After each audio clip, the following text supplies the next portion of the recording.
আসসালামু আলাইকুম। আজকে ক্লাসে পঞ্চম শ্রেণীর গণিত বইয়ের 99 পাতায় যে অঙ্কগুলো আছে সেই অঙ্কগুলো করে দেখাবো।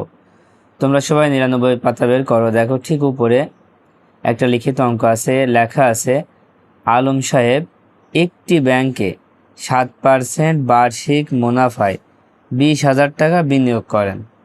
তিনি প্রতি বছর কত টাকা মুনাফা পাবেন? দেখো, আলম সাহেব একটি ব্যাংকে 7% বার্ষিক মুনাফায় 20,000 টাকা বিনিয়োগ করেন। বিনিয়োগ মানে 20,000 টাকা সে ব্যাংকে জমা রাখেন। এই 20,000 টাকা ব্যাংকে জমা রাখেন এবং সে বছরে 7% মুনাফা পায়। 7% মানে কত? 100 টাকায় সে 7 টাকা মুনাফা পায় বছরে। বার্ষিক মুনাফা মানে হচ্ছে বছরে, মানে এক বছরে। সবসময় মনে রাখবা, বার্ষিক মুনাফা মানে হচ্ছে এক বছর। কয় বছর? এক বছর। তাহলে আমরা কি বুঝলাম? যে আলম সাহেব ব্যাংকে 20,000 টাকা বিনিয়োগ করেন। তো এই 20,000 টাকা বিনিয়োগ করে তিনি প্রতি বছর 7% মুনাফা পায়। 7% মুনাফা মানে 100 টাকায় 7 টাকা মুনাফা পায়। তাহলে এই 20,000 টাকায় সে কত টাকা মুনাফা পাবে সেটাই কিন্তু বের করতে হবে। এখানে লেখা আছে প্রতি বছর কত টাকা মুনাফা পাবে। তার মানে সে 20,000 টাকায় কত টাকা মুনাফা পাচ্ছে। কারণ 100 টাকায় যদি সে 7 টাকা পায় তাহলে 20,000 টাকায় সে অনেক বেশি পাবে। সেই টাকাটা কত সেটা বের করতে হবে। তো প্রথমে তোমরা লিখে নিবা, দেখো 7% দেওয়ার কারণে এখানে লিখবে 100 টাকায় মুনাফা 7 টাকা। যেহেতু 7% আছে এই জন্য লিখবে হচ্ছে 100 টাকায় মুনাফা 7 টাকা। অতএব 1 টাকায় মুনাফা, যখন আমরা 100 নিচে 1 লিখবো তখনই কিন্তু ভাগ হবে। ভাগ হলে কিভাবে লিখতে হয়? যে 7 আছে, এই 7টা লিখবো উপরে আর 100 লিখবো নিচে, আর মাঝখানে যে দাগ দেখতে পাচ্ছি এটা হচ্ছে ভাগ।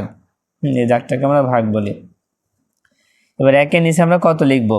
এখানে যে 20,000 আছে তার মানে এটা তার আসল, এই 20,000 লিখবো। 20,000 টাকায় মুনাফা।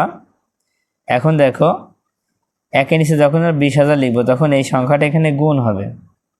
তো গুণ হলে সবসময় উপরে হয়। এই 7-এর 7 উপরে আছে, তার মানে সাথে সাথে এই 20,000 গুণ হবে। এখানে লেখা আছে 20,000 গুণ 7 আর নিচে হচ্ছে 100। তো এখন 1,400 কীভাবে হলো? দেখো 100-র শূন্য আছে দুইটা, এই দুইটা শূন্য আর এই দুইটা শূন্য কেটে দাও। তাহলে কত থাকছে? এই 1-এর আর কোনো দাম নেই, বা 7 দিয়ে 2কে গুণ করো, 7 দুখানে 14 আর এই দুইটা শূন্য বসায় দাও, তাহলে 1,400 টাকা। তো আমরা বুঝতে পারলাম যে 20,000 টাকায় সে এক বছরে মুনাফা পাবে 1,400 টাকা। তাই আমরা উত্তর লিখব তিনি 1,400 টাকা মুনাফা পাবেন। দেখো এই অঙ্কে অনেক কিছু জানার আছে, যেমন আলম সাহেব যে ব্যাংকে 20,000 টাকা জমা করলেন এটা কিন্তু তার আসল। এটা কি? তার হচ্ছে আসল।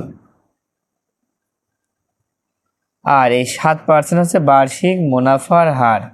এই 7%কে কি বলবো? বার্ষিক মুনাফার হার। আর এখানে তো মুনাফা বের করতে বলছে। দেখো এখানে লেখা আছে, তাহলে আমরা বলতে পারি যে মুনাফা সমান আসল গুণ মুনাফার হার।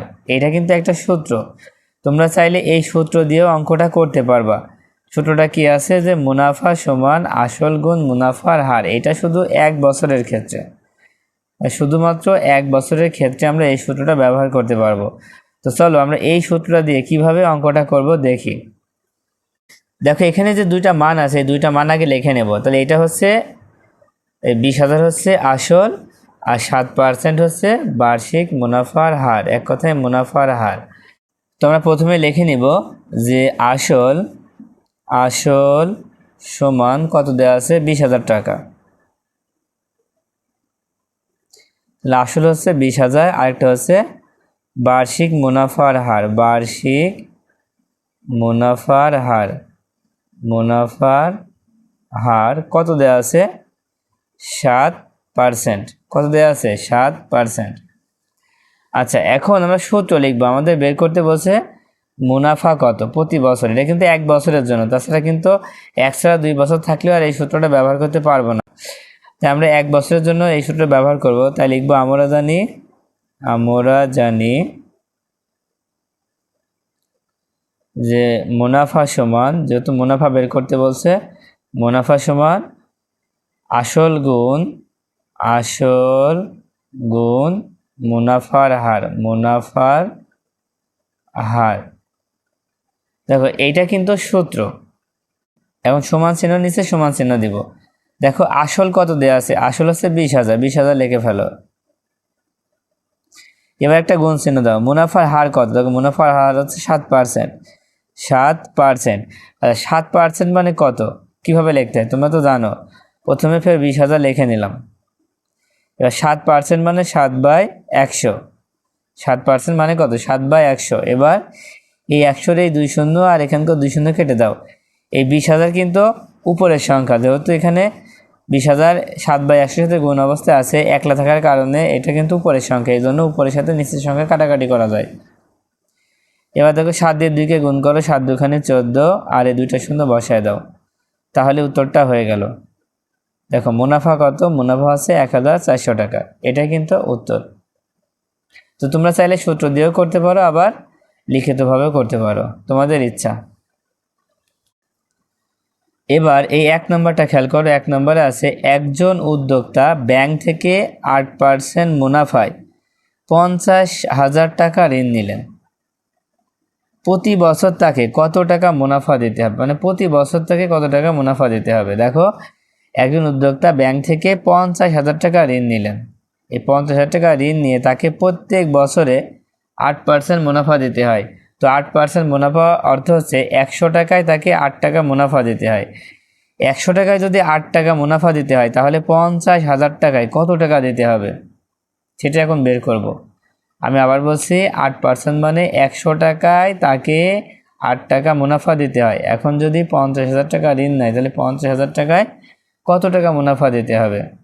তো এই জন্য আমরা লেখা শুরু করব কিভাবে, যেহেতু 8% মানে হচ্ছে 100 টাকায় মুনাফা 8 টাকা। কয় টাকা? 100 টাকায় মুনাফা 8 টাকা।